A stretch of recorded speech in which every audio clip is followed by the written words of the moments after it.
Magandang araw po sa ating lahat mga kaibigan. Muli na pong nagbabalik ang inyong lingkod, Hylico Marks. Sa araw na ito ay may ibabahagi po ako sa inyo mga kaibigan na isa pong Ethernet cable tester na hawak ko po ngayon. Ito po ang isa sa matagal ko na pong hinahanap sapagkat gamit na gamit po ito sa negosyo ho natin, lalong-lalo na kung kayo po ay nagnenegosyo ng internet o di kaya ay mga piso wifi vendor. Kasi yung mga cable tester natin ay posible pong masira or posible pong mag-loss connection kahit napakahalaga ho talaga na may mga cable tester ho tayo. Sa nakikita nyo po ngayon mga kaibigan, lalong-lalo na sa personal, talagang napaganda at makikita mo talaga yung good quality nito. Alam niyo po ba mga kaibigan na hindi lamang ito pang tester ng continuity ng atin po mga cable tester, marami po itong paggagamitan. Kung kayo naman po ay nagnenegosyo ng internet at naglalatag po kayo ng mga fiber cable, ito po ang magandang gamitin kasi napakadaling i-identify kung meron pang koneksyon na pumapasok o linya dun po sa ating mga fiber cable. Kaya sa video na ito ay tapusin niyo po at ibabahagi ko sa inyo bawat function po ng atin pong Ethernet cable tester na ito. So bago po ang lahat, mag-unbox muna tayo at nang sa ganun ay makikita natin yung laman at kasama ng item na ito. Tara!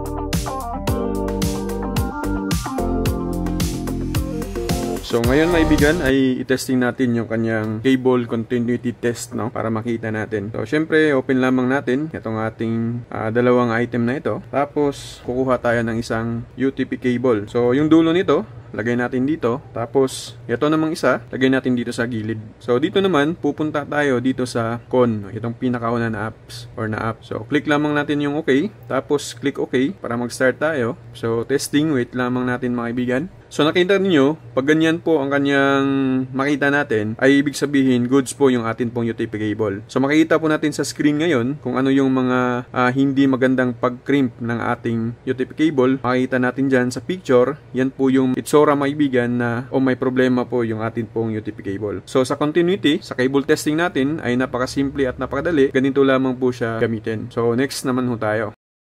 So ito naman mga kaibigan, pangalawang ibahagi ko sa inyo, kapag kayo po ay meron pong mga fiber cable na nilalatag or nagnenegosyo ho kayo ng inyo pong mga internet, ay pwede din po natin itong gamitin pang scan kung meron po bang signal na dumadalay sa ating mga UTP cable or sa ating fiber cable. So click lang natin itong scan. Ayan.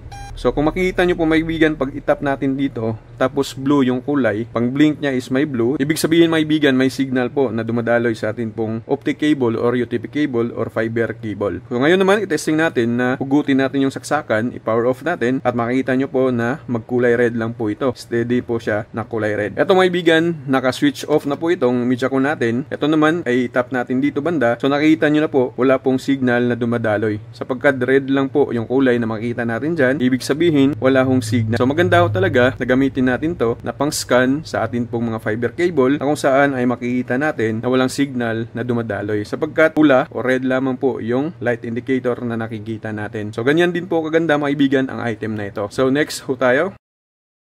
Ang kagandahan din maibigan ng item na ito ay pwede natin siyang pangsukat sa atin pong mga UTP cable. Kung saan halimbawa nalimutan natin kung gaano kataas yung ating ginamit, so dito natin siya susukatin. So ganito lamang po maibigan ang pag-test natin. Pupunta lamang tayo dito sa length, eto, tapos yung dulo nito ilagay natin dito. Ayan. Isang dulo naman ay ilagay natin dito. So ngayon, click natin ng okay. Tapos, syempre, cut 6 yung gamit natin. Papalitan natin yan ng cut 6. Balik tayo sa start, click ang okay. At hintayin natin maibigan kung gaano kataas ang UTP cable na ito. Ayan, sa nakikita nyo po, ito po ay 7.7 meters. So nakita nyo po ang saktong sukat ng atin pong UTP cable. So ganyan po kaganda ang item na ito.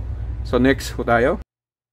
Ito naman maibigan ay pwede din natin isukat ito sa power supply. Kung ilang voltahe yung makukuha natin dito. Halimbawa, nalimutan nyo po yung voltahe sapagkat wala pong nilagay sa atin pong power supply. So, itesting lang natin at scan natin kung ilang voltage yung makukuha natin dito. So, yung gagawin natin, ilalagay natin sa ating PoE. Kadalasan ginagamit natin sa ating piso wifi. Tapos, yung isa namang cable ay ilalagay natin dito. Diyan. Okay, so try natin tong ilagay sa saksakan. Ayan maibigan, nakasaksak na po yung atin pong power supply sa PoE natin nilagay. pupunta tayo dito sa, again, POA. Okay, so dito lamang po yung atin pong i-click ang arrow na ito. POA, tapos click natin yung OK. So, wait lang natin mga kaibigan. Mag-appear po dito kung ilang voltahe po yung power supply na ginagamit natin. Nakita po ninyo, 48 volts. So, ganyan lamang po ang kasimple sa pag-testing gamit po nito mga kaibigan. So, next po tayo. At dito din mga kaibigan ay pwede nating i-testing. Scan natin kung ilang Mbps yung kayang dalhin yung atin pong router or modem. So, dito natin malalaman kung ito ba ay giga or non-giga. So, punta lamang ho tayo dito sa switch ng Mbps. Tapos, click natin yung OK. So, makita natin dito mga kaibigan kung anong speed meron ang kayang dalhin ng ating router. So, switch type is 1000 Mbps. Ito po ay naka-full duplex ho ito. So, di lang po yun ang ating pwedeng gamitin mga kaibigan. Napakarami pa pong pwede nating gamitan ito. Ito po, ang ping. Ito namang IP scan ay pwede nating i-scan yung local IP nito. Kung magkakaproblema mo po tayo sa ating mga routers kung di natin alam o nalimutan natin yung ating pong mga IP address. So, yan lamang po yung iilan na pwede nating gamitin na ibahagi ko sa inyo sa item na ito. So, ganun po kagandahan mga kaibigan. Yun po ang ating pong item na ito. Itong cable tester na ito. Nakita nyo naman po, marami po pwede natin paggamitan ito kapag bibili ho kayo ng cable tester na ito. Kaya sa mga kaibigan natin dyan na bago pa lamang po sa ating pong YouTube channel, huwag nyo kaligtaan na mag-subscribe, mag-like po nating video, mag-share po nating video mga kaibigan, at lalong-lalo na i-hit po nyo ang ating pong notification bell, at nang sa ganun ay magiging aware ho kayo sa lahat po ng ating pong video tutorial na i-upload. Lalong-lalo na din sa mga kaibigan natin na matagal na pong nag-stay sa ating pong YouTube channel, huwag nyo kaligtaan na mag-subscribe, at ganun din mag-like nating video, mag-share, at saka pahit na din po ng ating pong notification bell. Again, magandang araw po sa ating lahat, and God bless us all.